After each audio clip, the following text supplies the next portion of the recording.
So, ang gagawin natin, magtatap tayo dito sa yellow wire. Itong wire.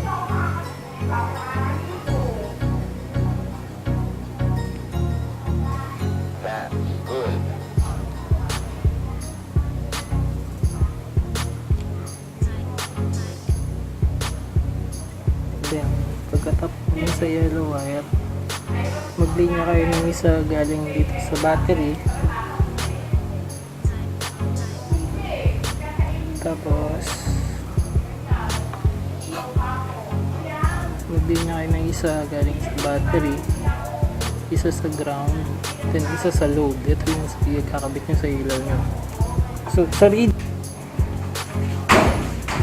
yung relay, ito yung pin 30, 87, 85, tsaka 86. Ngayon ang gagawin nyo, yung pin 30, dito nyo ikakabit yung galing sa battery. So, battery papunta sa pin 30. Yung 85, tatap nyo siya dito sa yellow wire. Sa yellow wire na 85. Pagkatapos noon, yung 86, tap nyo lang sa ground, sa chassis, sa body, kahit saan dyan, basta may ground. And then yung 87, doon nyo sasaksak yung load, doon nyo itatap sa positive ng ilaw. And then yung negative ng ilaw, i-ground nyo lang sa chassis,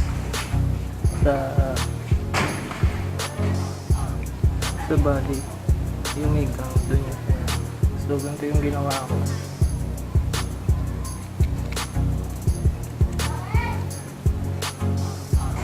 So, iba-iba yung kulay ng sakit ng relay.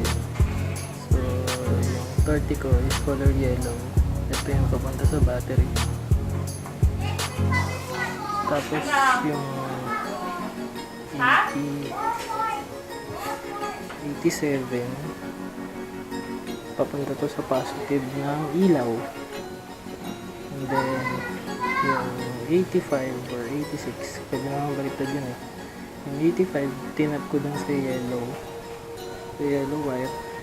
And then yung 86 yung katapat niya, tinap ko sa ground. So ganito siya. So ito yung load sa ilaw. Anong LED dito.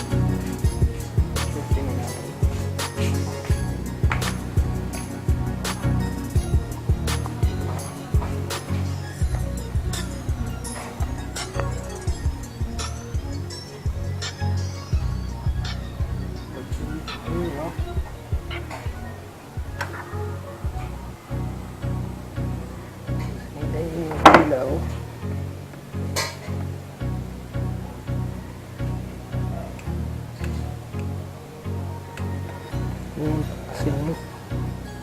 Ito yung switch.